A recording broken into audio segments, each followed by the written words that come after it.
Chers amis, bonjour. J'ai eu envie aujourd'hui d'aller creuser un petit peu le sens et les implications et les retombées des choses que l'on fait coûte que coûte. Nous avons beaucoup entendu ce coûte que coûte ou quoi qu'il en coûte ces derniers temps.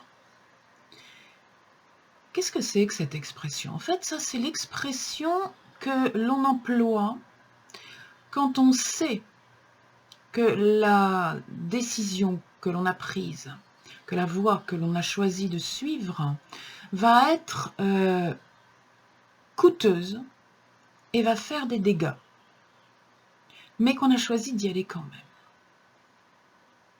C'est-à-dire qu'on a choisi la confrontation, on a choisi l'opposition, on a choisi, disons-le, l'entêtement dans la tête, plutôt que l'accueil intelligent. C'est-à-dire, intelligent, ça veut dire comprendre ce qui arrive. Plutôt que l'accueil dans la compréhension. Qu'est-ce qui arrive? Qu'est-ce que je peux faire avec ça? Faire les choses coûte que coûte, ça veut dire rester sur une position du passé, rester sur quelque chose qui existe, qui est connu, pas forcément qui fonctionne d'ailleurs, pour le pérenniser. Au lieu d'observer pourquoi les circonstances mettent en péril cette situation ancienne et de voir si ces circonstances ne sont pas en train de montrer et d'ouvrir un autre chemin qui conduirait vers plus de sagesse, vers plus de justesse, vers plus de justice. Voilà. Faire les choses coûte que coûte. Serrer les dents. S'accrocher à la volonté d'y arriver, c'est en fait laisser parler son ego. Donner la toute-puissance à son ego. Faire les choses quoi qu'il arrive. C'est obéir à son ego. Alors que si on laisse parler son être intérieur, celui qui est porteur d'une parcelle de l'intelligence universelle, on est dans l'accueil, on est dans l'écoute.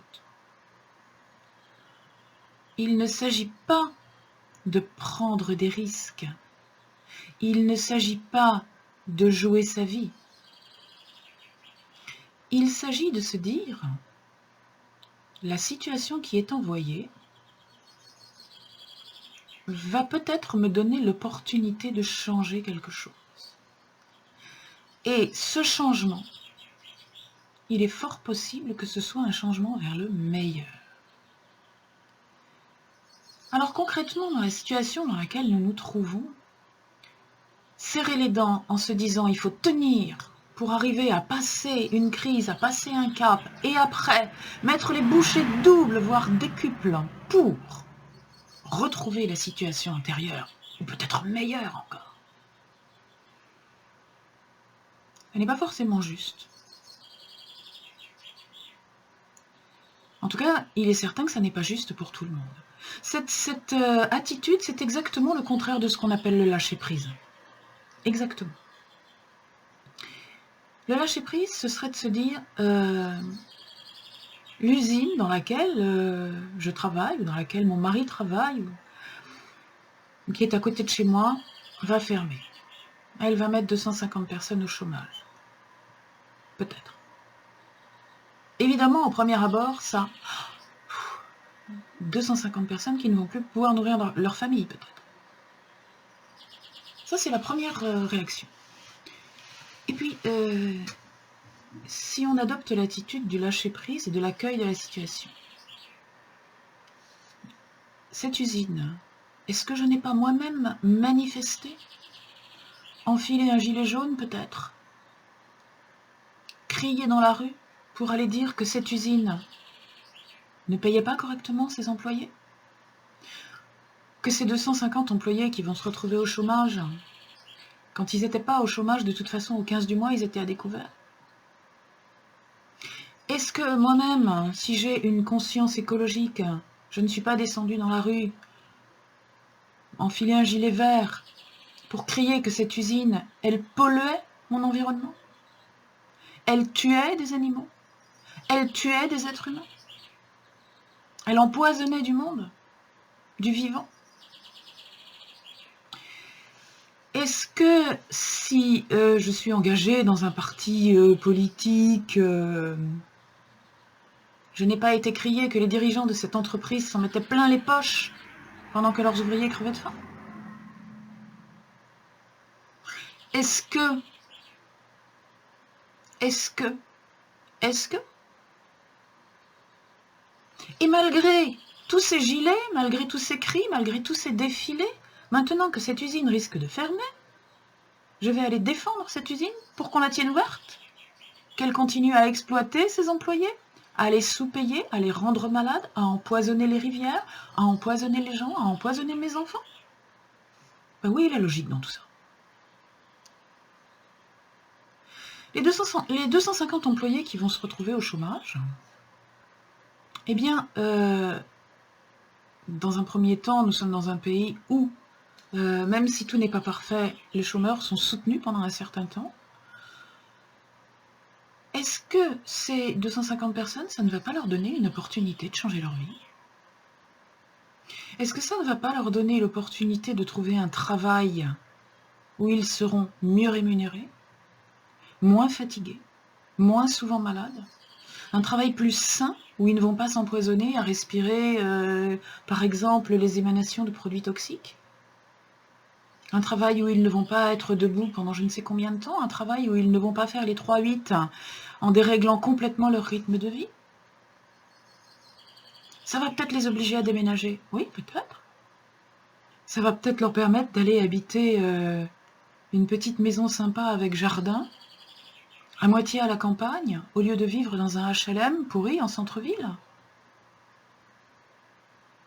Ce serait grave.